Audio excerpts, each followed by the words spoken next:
Before I could even start putting the QuadGrow system in, I had to clear all the rubbish off the greenhouse benches. When I say rubbish, this is just accumulated items over the many years that the greenhouse has been there. I took the top benching out completely, so I was just left with the lower section, which gives us much more room to work with for the new setup.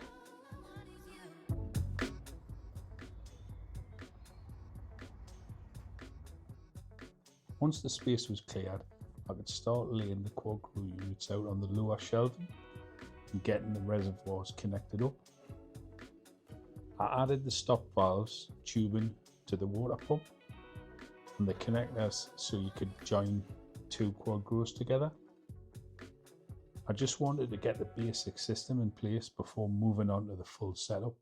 I just wanted to give everyone a little bit of a look at the setup I've got.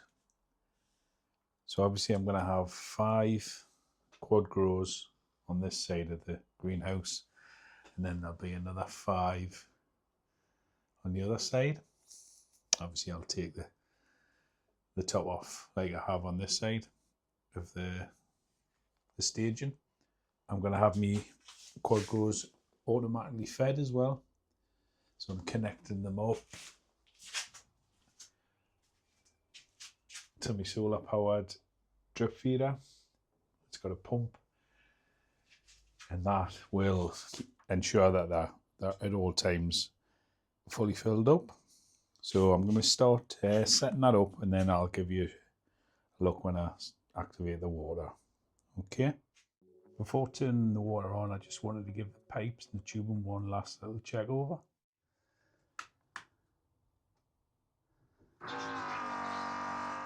So the pump's running there now. If we have a look down below,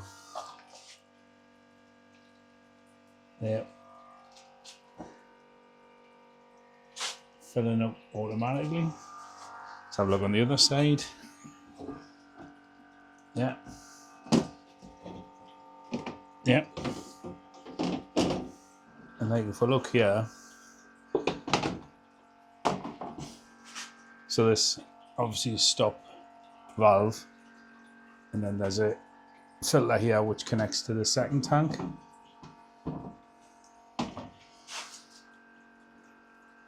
So this tank will fill up once it reaches this valve here. So I'm just checking for leaks on the joints. There's no water dripping on the floor.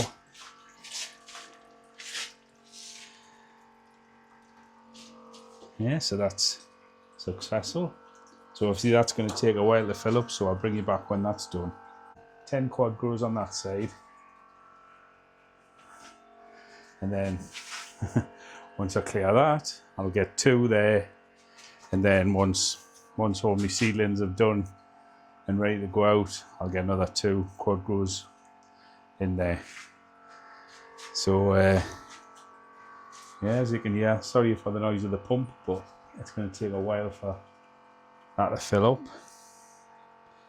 But it'll switch off, and then I'll just have the timer on once every 7 days, or even once every 3 to 4 days, and it won't take anywhere near as long. So yeah, let's start the next stage of the QuadGrow. So I've gone all in with a QuadGrow system, still setting it up, and this is to improve the tomato and chili harvests that I get every year. I've used grow bags every year that were on top of these deckings, so I'm hoping it helps the watering and the consistency, but I'm not sure yet if that's actually going to improve the results, so we'll have to wait and see. So I'm just going to show you.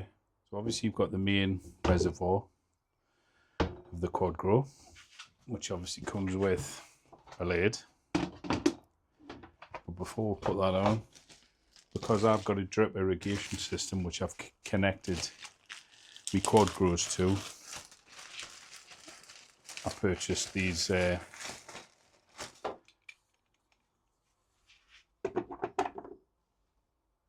it's a floating on and off valve connects to your water supply, and then it'll turn off when your water gets to the desired level. Obviously you can set that and adjust it, but I've went for that. You don't have to have that. You can just have it as a reservoir and then top it up with a watering can through there. In addition to that, you also get the pot, so nice big pot for me tomatoes and peppers to grow into. And I've also purchased the mulching cane caps, so that goes on top, suppresses any weeds, anything that may get around your peppers and tomatoes. Apologise for the plane going over the top, but somebody must have some jet fuel, so they're actually going somewhere, which is nice. So the mulch cap, an additional extra, there's also a cloche, so you can take the cap off and that cloche will fit straight over the top. The cloche itself also has a air vent on the top, so I'm going to bring on me tomatoes and chilies even further underneath the cloches for a bit. Still chances of frosts where I live, so these are going to work for me. Yet again, you don't have to purchase that. So you also get the capillary mesh, which goes through the hole in your pot.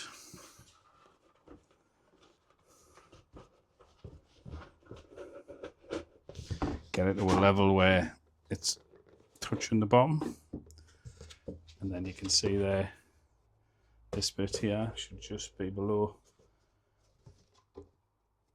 So your plant will suck the water out of that. That goes through the hole.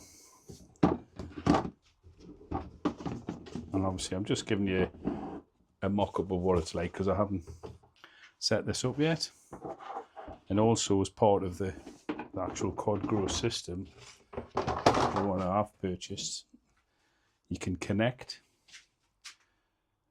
two QuadGrows together by fitting that pipe there and attaching the second QuadGrow. And this comes with a filter which ties it in. I'll just give you a quick glimpse of that. There. So a filter, and if you've got the valve on there, your water levels, and then if you're connecting the second QuadGrow, it connects on there. So I'm just going to make up the compost that I'm going to put into the pots. This is koi predominantly, perlite, and then I'm going to put some compost in it. And you're not looking to, this isn't say, oh, needs to feed the tomatoes and peppers, because that becomes from the actual QuadGrow feed that comes with the units. I'll just show you that. It's Nutrigold. And it comes in like an A and a B. And you just mix those together and put them into the water. But initially when I put the plants in, I'll just let the compost do its stuff first before I start adding the feed. So there's perlite into the koi mix. And I'm going to put some multi-purpose compost into that as well. Give that a further mix up. Actually, I'll break it up first and mix it in with the koi. So what you're looking for within the mix, something that's free draining, because obviously you've got the capillary matting. So you want the plants to be sucking up the water through that. So the material or the compost you use needs to be well draining. So I'm going to add a bit more perlite. So now that that's mixed in, we'll get the first pot in my new QuadGrow system filled up. be good to hear anybody else that uses a QuadGrow, what compost did they use, what worked well for them, because obviously, like I'm saying, this is the brand new system I'm putting in. It's a bit of a risk because I've been using grow bags for years, and I thought I'm going to give this a go. I can use a self-watering system. It's even easier. Well, it's easier so far. So you can see there, the capillary mat comes up about just a little bit above this rim here. So I'll start filling that up.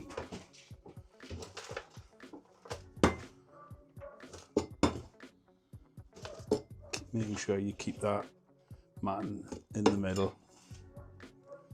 That's where your roots are going to draw up the moisture from. Nice big pots as well. Nice solid pots as well. I was quite impressed. So I'll give you a look at that. And then I'll put the plant in here. I'll put a bit more soil in, and then that will just be touching the bottom.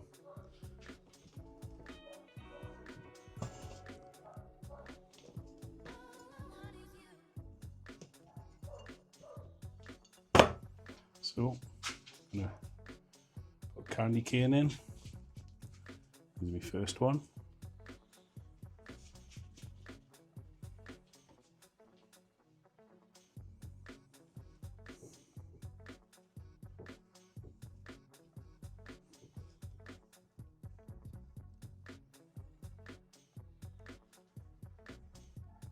Bottom leaves off.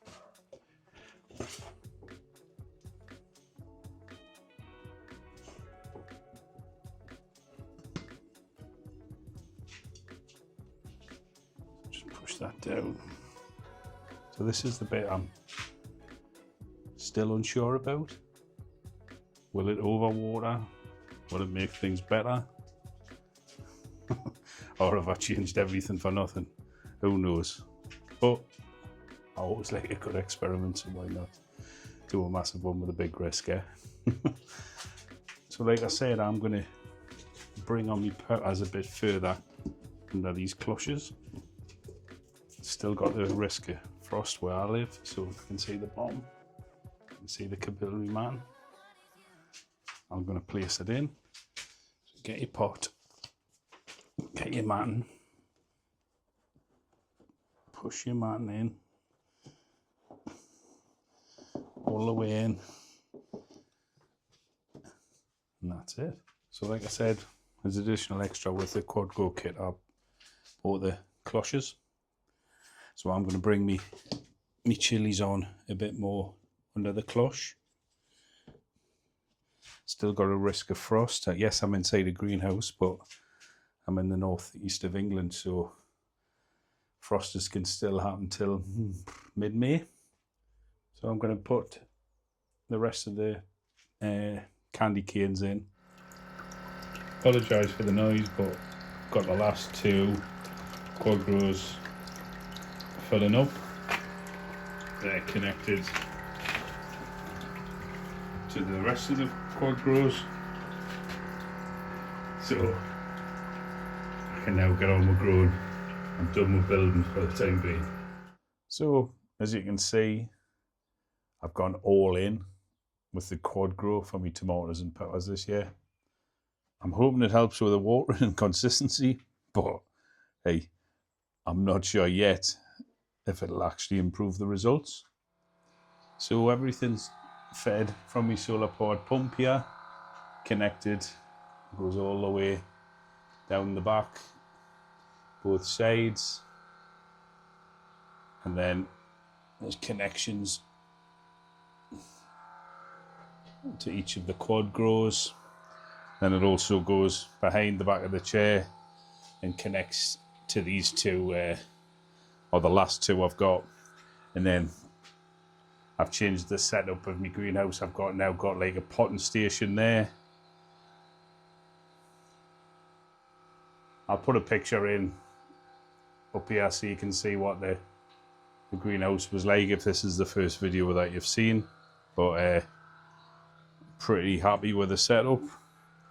Obviously still, I don't know if it's going to be a success or not, but I'm hoping this improves the yield, makes the watering a lot more consistent, because that was the issue I was finding with peppers. I was inconsistently watering them, and I was losing peppers and not getting a very good production over the whole entire season. So I'll bring you back when that's full, and then we'll start filling these up with the last 4 plants. So I'm going to set up these final 4 QuadGrow pots. So get the capillary matting, fold it over, push it through. There's a hole right in the bottom. Push it through that hole, pull it through. It sticks out the bottom, and you want the tip, the point, just to be about level with where that line is. So out there. Makes sense. Cool. And then hold the matting and fill up the soil. And the soil I'm going with is predominantly coy and perlite, a little bit of compost in it, because you're not looking to feed from this, because there's separate feed with the QuadGrow, where you put the actual feed itself into the reservoirs. So I'll show you that when I get to that stage. But the goodness that's in the soil that I'm putting, that'll keep the tomatoes and peppers going for several weeks before I have to start feeding them. And obviously the capillary matting ensures that when the plant needs a drink, the roots are right next to the matting, so it'll be watered when it wants to be watered. Right, I think I'm going to put a padron in. See, these are only small, so I'll put this in, and then I'll show you what I'm going to put across over the top. So I'll put a little, I'll bring you in so you can see what I'm doing in this pot. So you can see here where the tip of the capillary matting is. Put a hole in, get your pepper, drop it in. Actually, I can pull that matting a little bit further down. There you go. So that's the padron pepper in nicely. So you can see where the capillary matting sticks out the bottom. You want to make sure that gets fed into that hole. See what? Bend it round a bit. That's it. Push it right in. And then, because these peppers are still small, I purchased the cloches. I'll show you that there. With a nice vent on the top. So I'll bring you back when I've filled in these other 3 pots. So that's it. 24 separate plants grown in my QuadGrow system, all fully watered. Obviously the reservoir within the actual QuadGrow tank itself, but mine's also fed from my solar powered pump, and I'll put that on probably a 7-day timer, just so it keeps the reservoirs topped up. So I'm going to track this over the next few weeks, so you can follow the progress, the good, the bad, the ugly, whatever happens. And I hope you like that, and if you can like and subscribe, that's great. I'll put a link to a video in there so you can watch the journey. And thank you very much for watching, and catch you in the next one.